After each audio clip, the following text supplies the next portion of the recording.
O batuque é envolto de mistérios. É uma religião centenária e dogmática, com suas crendices e fundamentos, tradições e regras. Porém, é importante saber diferenciar aquilo que é legítimo do que é invencionice ou mito. Por isso, selecionei 5 mitos ou verdades dentro do batuque. Então me acompanhe e vamos juntos desmistificar o nosso batuque.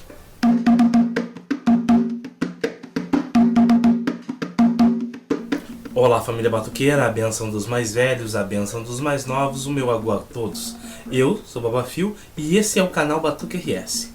Lendas é o que não falta na nossa comunidade. Histórias que escutamos por aí sobre o que o irmão aprendeu ou viu em algum lugar, e algumas delas parecem não fazer o menor sentido, mas no final tem fundamento. E outras, por sua vez, parecem fazer todo sentido e não condizem com a tradição batuqueira. Então vamos ao primeiro item. O orixá briga por cabeça. Esse é um grande mito, amplamente disseminado. Mas calma, antes de pensar mal do seu babalorixá ou ialorixá, que lhe disse algo do gênero, vamos contextualizar. Ouvimos muitas vezes, e é uma verdade, que já nascemos com o nosso orixá. Que antes mesmo de virmos a esse mundo, ainda no Orum, já somos escolhidos, ou o nosso ori escolhe o nosso orixá. Então reflita. Se já carregamos desde antes do nascimento, por que quando no jogo de búzio não haveria uma decisão final do orixá? Veja, o jogo de búzios é algo complexo e depende de 2 fatores vitais. O preparo, o preceito do consultor, ou seja, o babalorixá e a sua capacidade de interpretar a caída, as palavras dos orixás expressadas naqueles búzios, e a palavra do orixá é absoluta. Mas nem sempre eles falam na mesma ordem que perguntamos. Nem sempre eles respondem justamente o que perguntamos e nem sempre eles nos dizem aquilo que queremos ouvir. Quer um exemplo?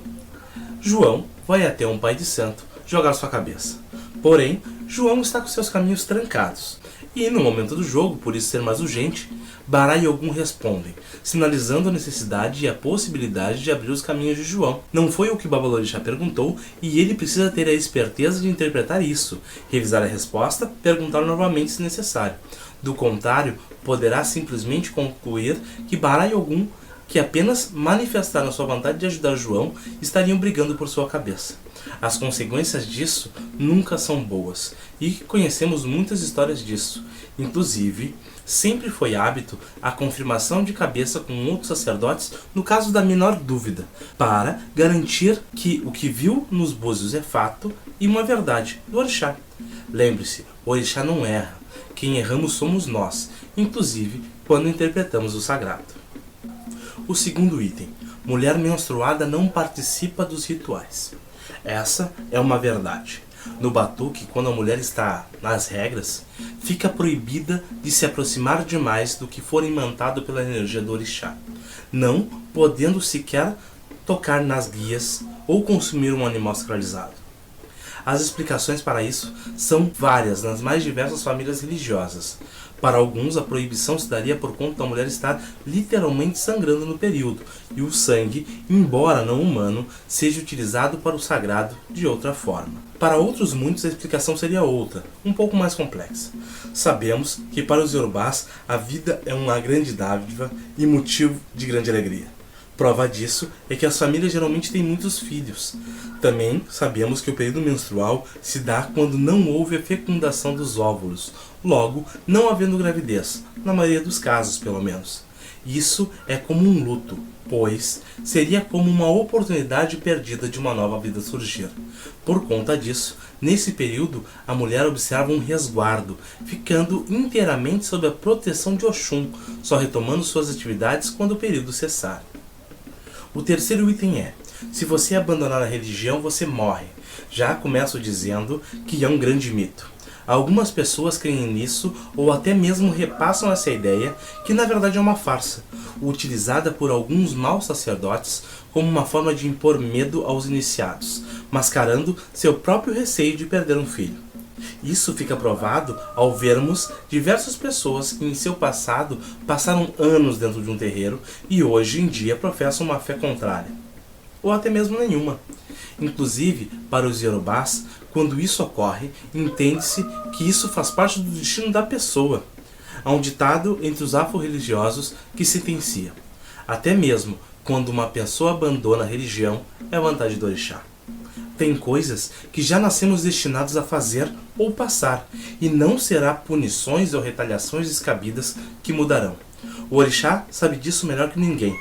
Contudo, isso não significa que a sua religião pode ser abandonada a qualquer momento, sem que você se prejudique. É preciso entender o contexto da própria iniciação, que pode ser uma ligação maior com o orixá, uma permissão para que ele possa agir em sua vida de uma forma mais livre. Abandoná-lo seria enfraquecer essa ligação. Então, logicamente, aquilo que o orixá sempre fez poderá ser perdido. Deixarei no card aqui em cima um vídeo específico sobre iniciação e seus graus. O próximo item é: cônjuges não podem ter relação de descendência entre si. Você se imaginaria casado com sua mãe, seu avô? Então, essa é uma verdade do batuque e quase uma unanimidade entre as famílias. O iniciado não pode ser pai, mãe, filho, filha, avô, avó, neto, neta, etc. do seu parceiro. E quem faz isso é execrado no nosso meio, sem choro. Conheço vários relatos da resposta que tiveram os que enfrentaram os orixás e fizeram isso mesmo assim. A razão para isso é resumida numa frase até meio vulgar, mas verdadeira: mão que toca em cima, não toca embaixo. Trata-se de um incesto. Afinal, a essência familiar é uma das coisas mais fortes da nossa tradição. Em algumas casas mais ortodoxas, a relação entre irmãos de santo também é proibida. Mas isso não é geral.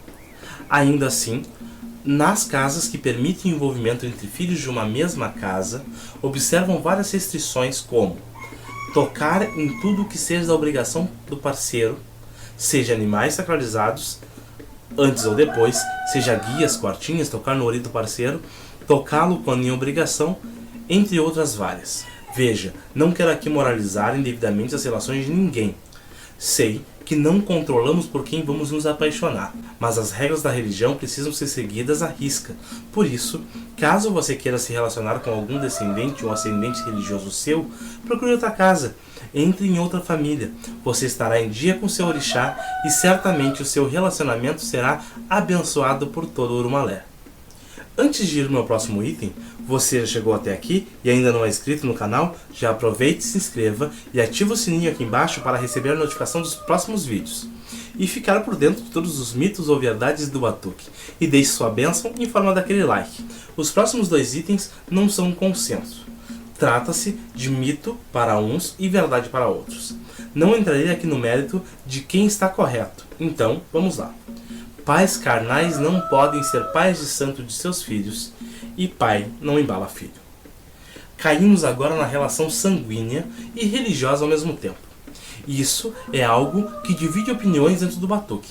Para uns é terminantemente proibido, para outros perfeitamente permitido. Sobre os pais não poderem iniciar seus filhos, temos três visões principais. Na primeira, uma proibição, onde entende-se que por conta dessa relação de ser genética, tal iniciação se torna inviável. Para outros, somente o pai poderia iniciar seus filhos e a mãe não, por ter dado à luz e haver uma ligação sanguínea pela simbiose durante a gravidez. Para outros, tanto o pai quanto a mãe podem iniciar sem restrição alguma. Vemos casos dos três exemplos ao longo da história do batuque. Uma das possíveis explicações para a restrição à iniciação nesse caso é o fato de muitas pessoas não conseguirem separar a relação religiosa da relação carnal, dando benefícios aos seus e não tratando todos os filhos de santo de maneira igualitária. De qualquer modo, não há muita base mitológica ou religiosa que fale especificamente sobre esse assunto. Na dúvida, consulte os mais velhos de sua família para saber como agir nesses casos. Falamos do nascimento, iniciação, e agora falaremos de morte, Arisum. Da mesma maneira que o item anterior, esse também gera divergências. Um grupo defende a seguinte frase: filho não embala pai ou pai não embala filho. Essa expressão abre várias possibilidades. Filho de santo em relação ao pai de santo, filhos carnais em relação ao pai carnal, que também seja pai de santo, etc. Na relação pai para filho, a questão é: o sacerdote tem uma responsabilidade do nascimento, iniciação, até a morte, funeral, Arisum, daqueles que estão sob sua tutela, independente do grau de parentesco. Se não a ele, a quem cabe conduzir todo o processo de desligamento daquele filho? No caso inverso, do sacerdote vir a falecer, se o mesmo não possuir mais o seu sacerdote vivo, cabe à sua família religiosa presidir o ritual, podendo ser realizado por um padrinho, irmãos de santo, e na falta desses, a responsabilidade recai sobre seus filhos de santo prontos, carnais ou não, de realizar o rito. É responsabilidade de sua família. A questão do parentesco sanguíneo em ambos os rituais, iniciação e arissum, está muito mais ligada ao emocional do que propriamente dito ao espiritual. Poucos são aqueles que têm equilíbrio para conseguir realizar os ritos sem que isso afetem ambas as pessoas, o sacerdote e o iniciado. E você, conhece algum mito ou verdade do batuque?